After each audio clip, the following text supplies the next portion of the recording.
believe we're live. Are we live? Let's check it. I'm going to check right now. I'm checking. Oh, yes, we are. We are, right? We are live. It's so quiet and it's like quiet. It just like kind of breezes right in, right? It's tricky. It's tricky with that. Oh, it froze on a really attractive photo. Oh man, Mine's not frozen. That is. Mine's not frozen now. Hold please. Okay.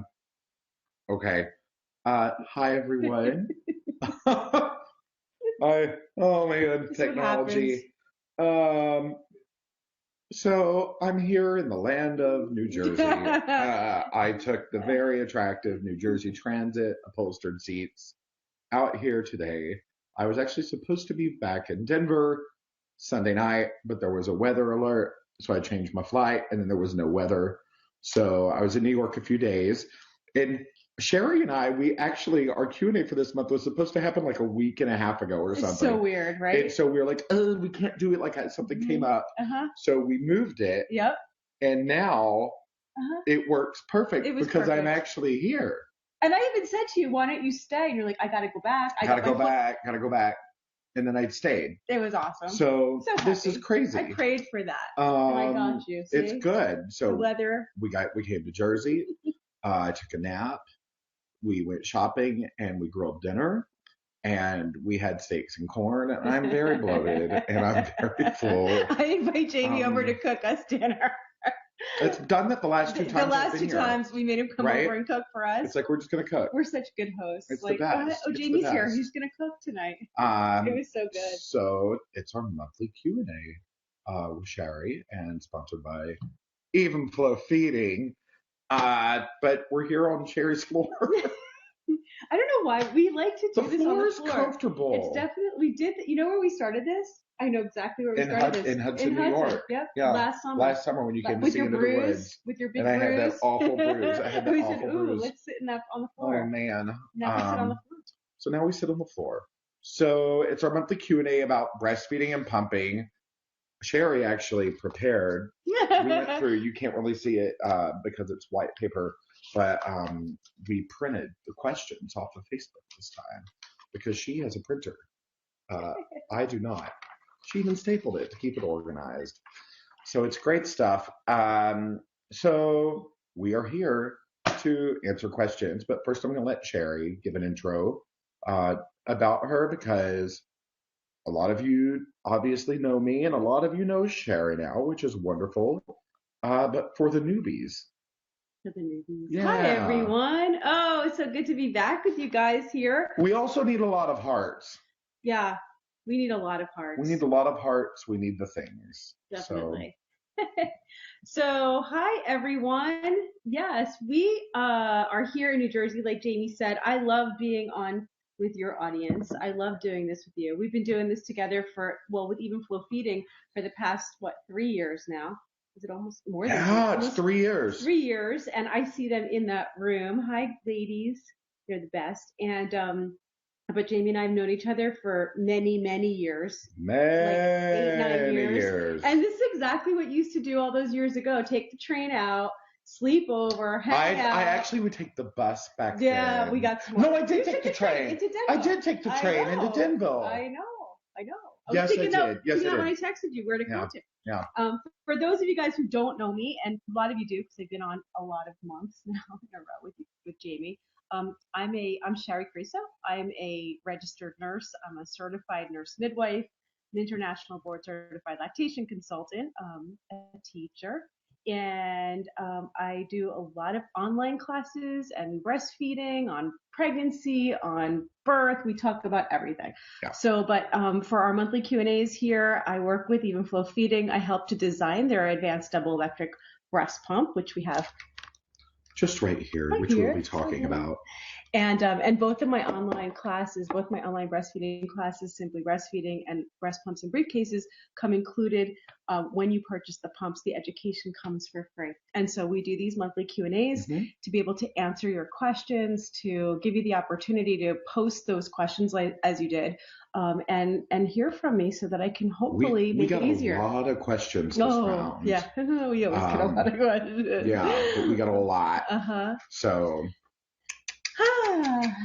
we got them printed. They're saying they love that we're together. You know what? We love it too. Yeah, it's so much easier and it's more fun. It's always so fun. It's so different. Yeah. The energy's totally different when you and I can be together, spend some time beforehand and after.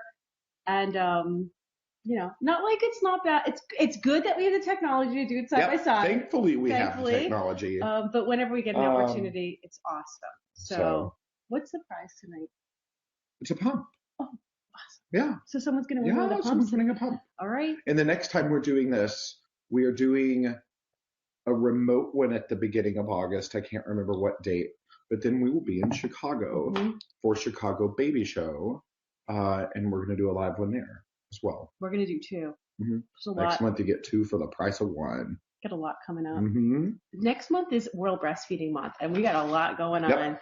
That's why we're doing two. Yes. So it's going to be great. Make sure that you're following Shari on Facebook. Her page is linked, but obviously don't leave the video and whatever. But make sure you're following her.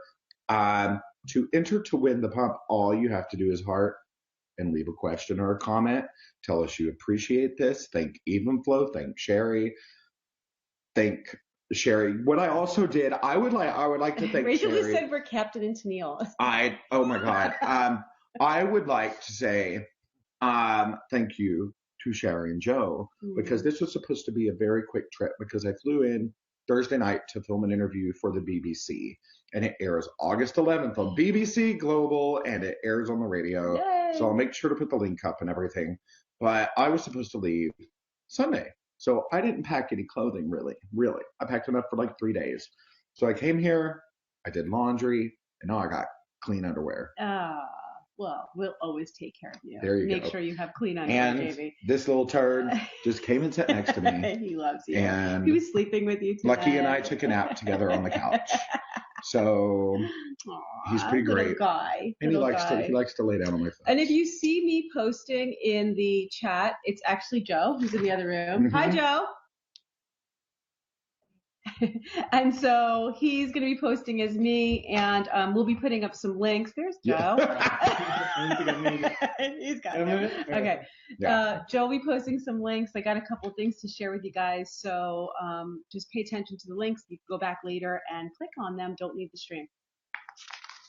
Got any questions? There's a ton. Just a few? Yeah. How's everybody doing tonight? You guys good? Yeah. Where are you all from? Where's everyone watching from tonight? Let us know. It's fun to see the demographic geographically. Totally.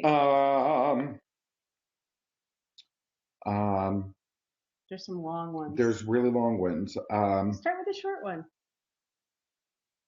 Okay. Okay, we'll just start with this one.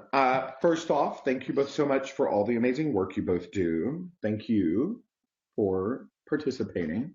I'm currently pregnant and due in early March.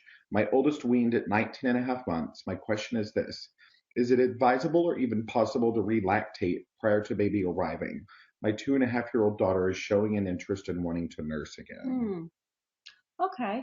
So for those of you guys who don't know what relactating is, it means that being able to start up your milk again once you've already been nursing, if the milk has stopped or you're kind of dried up at this point, to actually get it restarted. To get it to start while you're pregnant, the only thing I would say to do if you want, if she's showing an interest to nurse, let her nurse. she's 2.5. You don't need to build up a big supply for her. So just by nursing and stimulating, most likely you're going to start producing a little bit more just from the stimulation. I wouldn't advise to start taking anything right now while you're pregnant to stimulate more milk the way you would if you were not pregnant. Milk's going to be there anyway.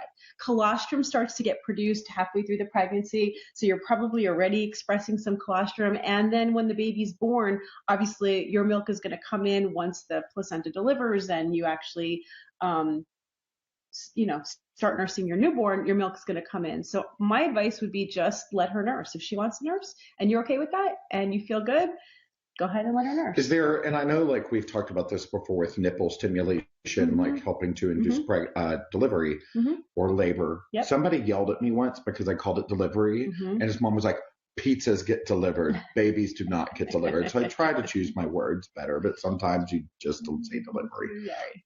So is there any danger in that? Not really. And this is one of the biggest misconceptions about nursing during pregnancy. People, and a lot of times it's the doctors who will tell you this, that you really, that it can start preterm labor, that you're going to somehow deliver early. Yes, that nipple stimulation, this is where it comes from. Nipple stimulation does cause oxytocin to be released in the brain. That's how your milk lets down when you're nursing. And that same hormone, that same oxytocin is what causes your uterus to contract when you're in labor. But those receptors on the uterus for the uterus to contract don't really develop till towards the end of the pregnancy. So even though you may have oxytocin flowing, it's very rare for nipple stimulation to actually cause preterm labor. So unless you have a history of, early preterm deliveries, you have a cerclage, which means that you have a difficulty holding your cervix doesn't stay closed, and you have some kind of procedure done, you'll know what I'm talking. If you have a cerclage, you do. But if you don't have any of those problems, then no. For a lot of moms, their nipples get very tender and sore when they're pregnant, so it may feel difficult to nurse just because of the soreness. But if she's not having that and she's feeling okay, there's really no reason not to. All right. Well, that was a good twofold question, actually. It is a twofold question. Oh man. There's like 3 front back pages of questions. And that's not even all of them. No. There's a lot of questions. This actually popped up in the feed as well. So we're just going to knock this out in the beginning because it's also relevant. I just read that the CDC says to wash pump parts after every use. I've been refrigerating my parts when pumping at work. Washing every time at work isn't very feasible. Takes time and requires a clean sink, which is hard to come by. Would love to hear Shari's thoughts on refrigerating versus washing. Yeah, there was a whole issue that came out with some new guidelines from the CDC regarding how to wash your pump parts, how to clean your pump parts. And this came out of a baby getting sick with a bacterial infection from where they cultured back to was into the pump itself or into the parts of the pump. It was actually the valve. And so what they're recommending is that pump parts get washed every single time and dried thoroughly. I do think that we have to look, the guidelines are not taking into account certain things, which means, when we talk about pumps, open and closed systems, that's really, really important. I just posted about this on my Facebook page this week about the idea that, one of the reasons why I always recommend a closed system pump is because you want to make sure that none of that bacteria is getting trapped inside the tubing. And I do think that over time, if that tubing's not clean, it can grow bacteria, viruses, and then of course you're going to have that continue to go back into the tube, into the flange itself, and possibly into the milk. The thing that this mom did in this particular issue, she was soaking her parts. She wasn't scrubbing them. She wasn't putting them into the dishwasher. She wasn't actually cleaning them properly. The question that you're asking here is it okay, which we always recommend that it's okay to take your parts. And when I'm talking about your parts, I mean your flange, your bottle, all this stuff. When you're at work, if you don't have time to go wash them, thoroughly dry them, is it okay to take this and put it into your cooler and use it for the next feeding? And in my opinion, yes, it is okay to continue to do that. In most people's opinion. In most people's opinion, it is okay to continue to do that throughout that day. Okay, but then you don't want to continue that. Like, you don't get home and stick it in the refrigerator and use it for a week. You're going to wash your parts. You're going to put them through the dishwasher, and then let them completely dry. The drying part's a really big part of it. And one of the things that was the problem there was that there was soaking involved and not drying. Drying out your parts is a big part of keeping them clean. So after they are washed, make sure that you're drying them thoroughly. If anybody's curious what I'm talking about a closed system, what I mean is in this particular pump, in the even flow, this is a closed system, and you can see here has that little diaphragm, which creates a barrier, okay? Milk is flowing in through here, down into the bottle, and this creates a complete seal, okay? Where this now clicks on and no milk can get inside the tubing. It just goes down. It can splash, but it's not going to get in here. There are many pumps on the market that have open systems that you actually can get milk inside the tubing. And there are people asking what's the best way to clean the tubing? Throw it in the trash. Well, what I would recommend is that you go to the particular manufacturer's website, find out what their recommendations are for cleaning their tubing if it's an open system pump. And this week when I was talking about this whole CDC thing and about open closed systems, whatever, I was referring to true closed system versus just closed system. And the reason I was talking about that was because different manufacturers will define their closed system. Remember, this is all just depending on the company. It's not like an FDA term, all right, which is a whole other thing, but it's not just like with side impact testing in car seats. There's no real So there's no real standard. There's no real standard definition for a closed system. So if you want to know what I'm referring to when I say true closed system, it's that barrier that I just showed you. Other pump companies will talk about, possibly the closed system being a barrier here at the pump level, but the tubing is still open. And so what I'm saying is I want to see a closed system here at the flange where the milk actually flows so that nothing can get inside the tube. So just a little bit of a difference. It also, let's talk about hospital grade too. Yeah, might as well. Because while we're talking about what are these terms? Because they're kind of thrown around. But hospital grade 2 is not something that is an FDA approved term or anything like that. It really refers to just a pump that you can use for exclusive use. The even flow feeding is also a hospital grade pump, if you want to put it that way. It functions and has the same specifications on it that allow you to completely remove milk. You can use the two speed and suction dials on it to get full multiple letdowns with it. It's when you hear that term, it's not something that is the classification is not something that is just rental pumps. So there's the rental pumps that you can use between multiple users, and then there's the strength of the pump. So since we're talking about this and everything, there's a lot of questions coming up about insurance and insurance only covering one kind of pump. So just to reiterate, at least for now, insurance covers your pump. But don't go directly to your insurance company. You go to a durable medical equipment provider, or DME for short.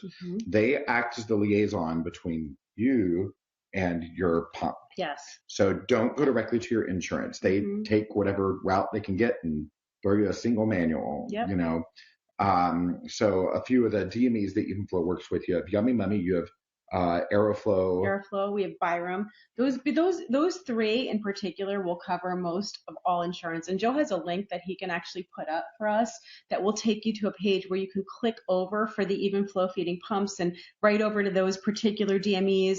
You can also watch some more videos if you're interested on the features of the pump, like my checklist, what I look for in a pump, more about the closed system, about flange fitting, about how to use your speed and suction controls.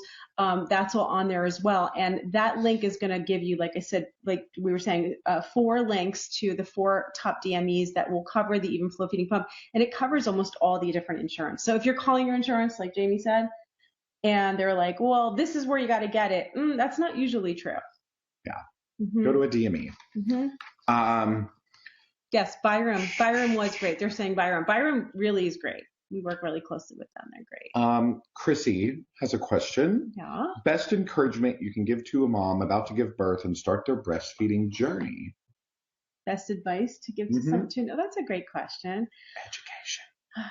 Education and support first and foremost. Yeah. Set yourself up right. Just there's not much you need to do to prepare your body. Your body's already preparing. Your body's taking care of it. Your milk is all the glands are growing. Your milk is starting to be produced. There's colostrum there. Your body knows what to do. Prepare yourself with the knowledge, like Jamie said. Take the class. Go watch my Simply Breastfeeding class. Get ready with that. Can't tell you how many moms will write to me and say, thank God I watched this class beforehand. That's what's helped me to be successful with breastfeeding. And any of the even flow feeding pumps come with that class. Even if you get the single electric pump, the manual pump, you'll get my full online class for that. And so getting the education, I think, is the number one thing. Setting up your support systems, make sure your husbands or your partners are watching the course with you, that they're prepared and ready, that you've got the right support around you. Find out about a local lactation consultant so that you get the name and number before you deliver, so that that's all ready to go. You don't want to be dealing with an issue and then not know who to reach out to. And sometimes you really need a professional to take care of you. And also mom support groups, like breastfeeding support groups, getting around other moms who are successful at breastfeeding. That doesn't even have to be in person. Nowadays, you can do this right online. So a lot of people choose to just join some private groups, some breastfeeding groups, or just find your village, and then find those moms who are successful. One thing I wouldn't do is take advice from anyone who did not have the success that they wanted.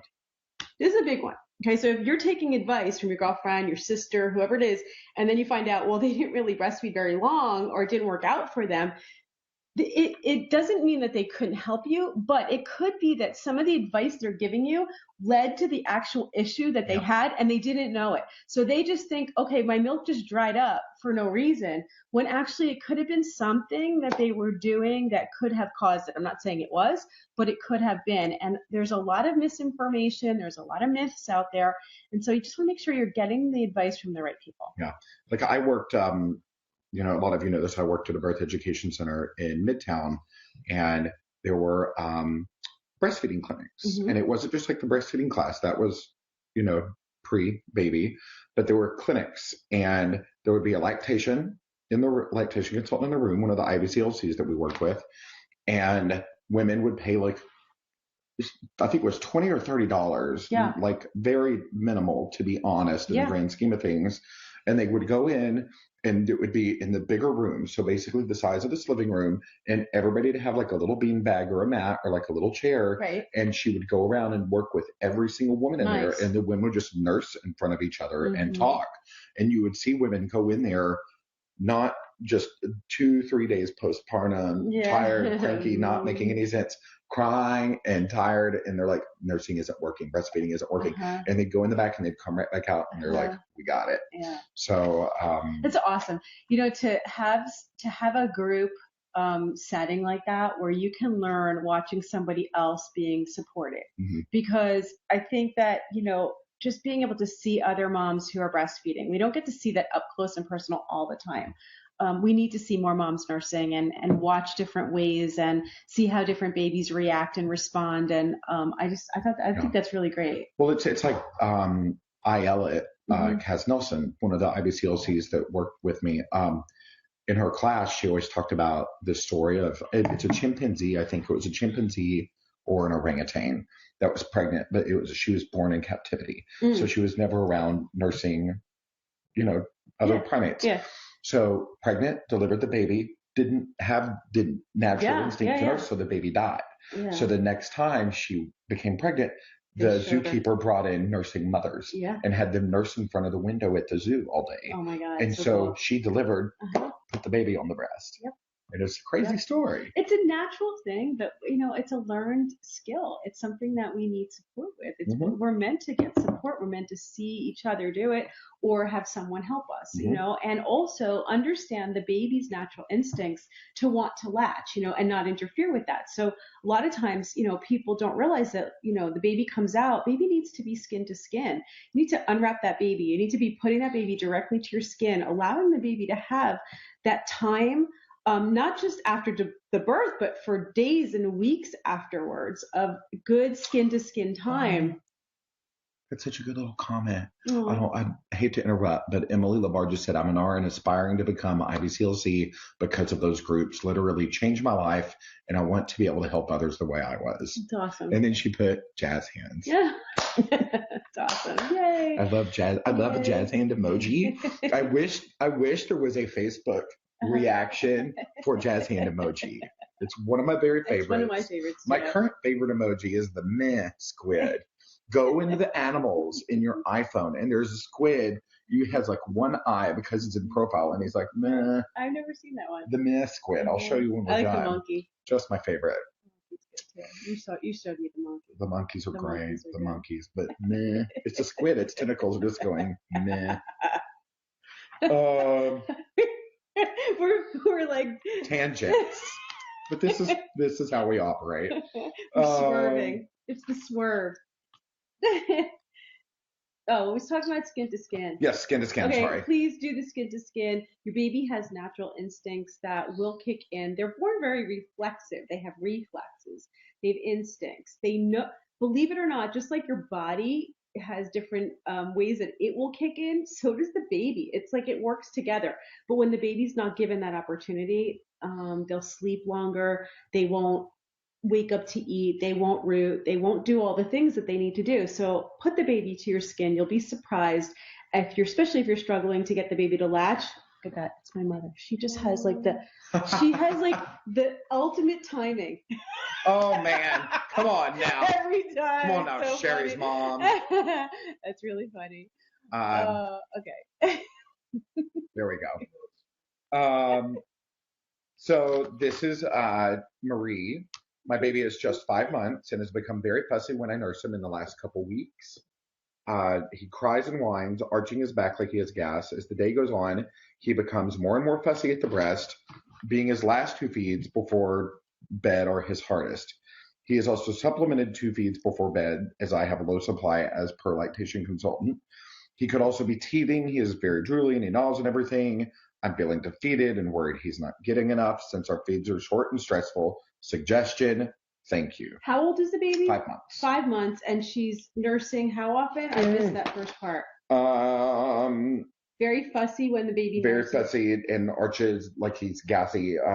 And then it gets fussier as the day goes on. Yep. Okay, so first of all, what I'd like to say about that is the first thought that always comes up when a baby's fussy or unhappy at the breast, what's the first thought that a mom thinks?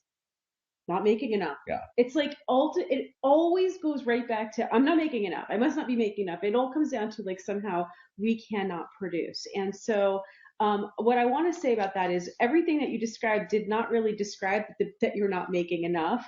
And also the fact that as the day goes on, very, very normal for the baby to get more fussy towards the end of the day.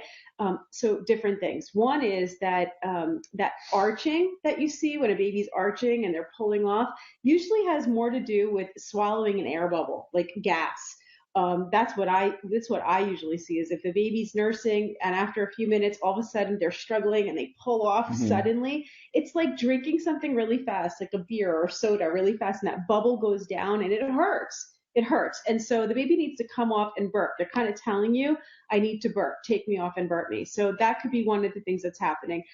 Again, the other thing is as the day goes on, babies just get fussy. That evening hour, it's like the witching hour, they call it. Babies get fussy later into the afternoon and evening. And corresponding with that, your milk supply is lowest in the late afternoon going into the early evening. So they may be nursing more frequently. They may be more agitated. They're unhappy. They're kind of overstimulated from a long day and now they're overtired. And so all that kind of happens around dinner time when you're trying to make dinner and you're trying to eat. So that's all part of it. And then what you just brought up, the teething, so the baby could be really uncomfortable, the pulling, the crying, the fussiness, not necessarily a low milk supply. What you can't tell just from the baby's behavior. I did an entire live stream on Friday. What I did was I filmed my new course on low milk supply. And Joe can post it for everybody. We do have it available, and it is 50% off for the next week right now. So you can go over and get it. But in that course, I talk about the idea that, this idea that there's a perception of low milk supply. Sometimes people have true low milk supply. Some people have perceived low milk supply. And that's more of the case, is that there's a perceived low milk supply. Baby's behavior is really not one of the ways to determine low milk supply, although it's the one that everybody looks to. Baby's crying, must be hungry. That doesn't mean that a hungry baby's not going to cry. It just means it's not the first thing that would determine a low milk supply. The real definition is that the baby is not gaining weight adequately on breast milk alone. It's very simple, like babies exclusively breastfeeding and not gaining weight appropriately. And then what appropriately is, that's a whole other story. Yeah. So, but that's really a definition of low milk supply, because how much you make over a given time, meaning from feeding to feeding, how many feedings you need to do, is different from mom to mom. It could even be different from breast to breast. It could be different from the first month to the 5th month. And so as long as you can get your baby to exclusively nurse, only eat breast milk, and gain adequately, it makes no difference how many times you have to feed within that 24 hours. You don't have a low milk supply. Yeah. Mm-hmm. There is a link, and it's actually very inexpensive, but it's a 90-minute program on low milk supply, on all the ways that you can identify. It was just filmed. And I put it up because a lot of people have been asking, like, where is it? Where is it? So here it is. It's going to be even edited some more. So I have some video that I'm going to be including into it. But once you purchase it, you will have access to it ongoing. So, and it's $4.99 right now. So that's a deal. That's a deal. 90 minutes. Is Graciela, is it normal for my 4-week-old to have one or none soiled diapers per day? At her 1-week weight check, she was fine. She seems content and nurses round the clock. Yeah. 4 weeks old is kind of borderline because, those first few weeks, we want to see the baby actually, and she's talking about poop. I'm assuming that the wet soiled. diapers, Wet is different than soiled. Right. You want to have those wet diapers, 6 to 8 wet diapers in 24 hours every day at least, okay? Because that's going to tell you that your baby's hydrated, there's enough fluid going in. And in the first few weeks, you want to see those nice yellow seedy bowel movements as well. Those big explosive poops, okay? Those are important to let us know that the baby's actually getting breast milk, that it's going in. And in the first few weeks, we want to see a lot of that. But somewhere around 6 weeks, 8 weeks, and in this case, it could be 4 weeks, it could be a little sooner. A breastfed baby can go a long time without pooping. I didn't know that and until it's my totally sister had normal. kids, and it freaked Jennifer out. They can go like a whole week. Pooping. Yeah. They could go like a whole week, 10 days, even a week, where they don't poop at all. Yeah. And that has, again, it's one of the things I talked about. It's not an indication that you have a low supply or the baby's not getting enough. It's just that the baby's not pooping, and it's normal. The baby's utilizing most of what they're taking in. It's different with breast milk, and they can go quite a while. The thing to remember is that when they finally do go, it probably will be pretty explosive, and it's not constipation. Constipation is not the frequency of the poop, but the consistency of it when it finally does come out. So when it does explode out like a volcano and up the back and all around, if it's still yellow, seedy, watery breast milk poop, the baby's not constipated, it's just normal. I've talked a lot about baby poop in the past couple of days. One of my best friends on the planet, Craig, he and his wife Joy, he was my roommate in college. One of my roommates, they have a little girl named Ava, and she's 6 months old, and I finally got to see her this weekend for the first time, and it was glorious. But we're talking about the Wendy, the nose-free to Wendy, because they have to use her, because sometimes she gets a little backed up, and that Wendy is perfect. It's perfect.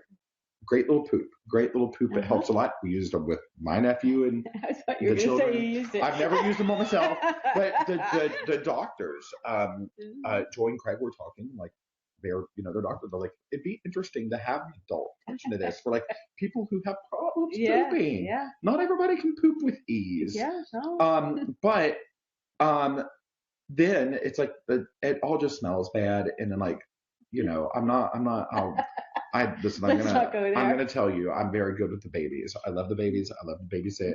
I hate changing diapers. A poopy diaper, I will vomit. I have vomited on my own You know family. what? When it's not your baby, Yeah. I feel the same way a lot of times when I'm dealing with vomit or poop or it's another child. But Yeah. somehow when it's your own, it changes a The little bit. smell's different. Yeah, it's just really different. You're very interested in their smells and everything else about them. So, I'll be curious to see, someday when it's yours that, how you feel about that. I'm sure it'll be fine. And like it's easier when my nieces and nephews are little. That was easier to like babysitting a friend's kid and like dealing with their poop. But like I've done the toilet paper up the nose. I have wrapped a G.I. Joe around my nose to like a vice. It's well, when they start eating food, I mean, breast milk poop doesn't smell bad. No, that's breast fine. Breast milk poop does not. It could be like really watery, whatever, but it does. It has like kind of it has a special smell. Somebody it's on there like said poop smells like buttered popcorn. It does. It kind of smells like buttermilk or butter popcorn or butter. That's I don't know about that. I'll never eat popcorn again. I'm Akahelu. I hope I pronounced that right. I tried my best. While breastfeeding, I have itching armpits. Ooh. Just a statement. That's an interesting question. We've never gotten that question before. No. Itching armpits. Well, I mean, what I would think that is happening is when you are breastfeeding, you have memory tissue throughout all the way up through your armpit. And a lot of people actually have engorgement where they have engorgement in the armpit too, so that you can have swelling. Areas of the memory tissue that extend way beyond the breast into the armpit. So what I'm thinking here is if she's having a lot of itching, especially during breastfeeding, it could be the memory tissue responding to the oxytocin during the letdown stage. So she starts to let down, oxytocin is released from the brain. Again, nipple stimulation releases the oxytocin from the brain. The oxytocin goes through the body and then stimulates those memory cell glands in the breast and in the armpit if it's there. And that's probably the itching that she's feeling. That tingling sensation that would occur in the armpit would feel like an itching. Interesting. So it's a hormonal response. Great. And I've heard other people talk about that before too. Emily Gray just says, yes, I've gotten swelling all the way up there and it's so uncomfortable. Yeah. Compresses, some massage just keep directing it towards the armpit so that it can relieve. Try not to, it does go down as your engorgement starts to go down usually. So, but it can be really uncomfortable. Interesting. Tamika has a question. If my baby is lactose intolerant, is breastfeeding out of the question? Okay. All right. So stop the presses on that one. All right. Lactose intolerance. This is a big myth, okay, or a misunderstanding of what lactose is and what milk protein is. So what she's probably describing is that her baby has a intolerance to cow's milk protein. That's not lactose intolerance. Lactose is the sugar in milk. Okay, it's milk sugar. And the reason that I say that their baby probably doesn't have that is because an actual true lactose intolerance in a human infant is quite rare and a big problem. And if her baby had that, she would know, because those babies cannot have breast milk, cannot have regular milk, cannot have any kind of lactose. Very, very, very uncommon. Human milk, breast milk, has 10 times the amount of lactose in it than cow's milk. That means that it's 10 times sweeter than cow's milk, which is why babies love to drink it. And if any of you have tasted breast milk, you know why it's so sweet. It's all the lactose, okay? Babies are meant to have lactose. They need that. But actually, humans need a lot of sugar because that's what the brain uses for fuel. And so human babies, if you think about like a cow baby and a human babies have big brains. It's what we're feeding them. It has to have much more sugar in it because that's what the brain fuels the brain. So it's very unusual. I would assume that your baby does not have a lactose intolerance. And that goes for you too, that if you're breastfeeding and you think your baby is reacting to the milk that you may be drinking, you don't just go and switch to lactose-free milk. This is a big mistake that people make. They think, well, let me just cut out the lactose in my diet, and therefore it's not the lactose. It's the cow's milk protein. So you can drink lactate all day long. You're still going to have the issue. If your baby has a true cow's milk protein intolerance, then that is going to go through your breast milk, and the baby will react to it with gassiness, fussiness, even green poop, that, irritable, like an irritated bowel. So it's not lactose. Fair.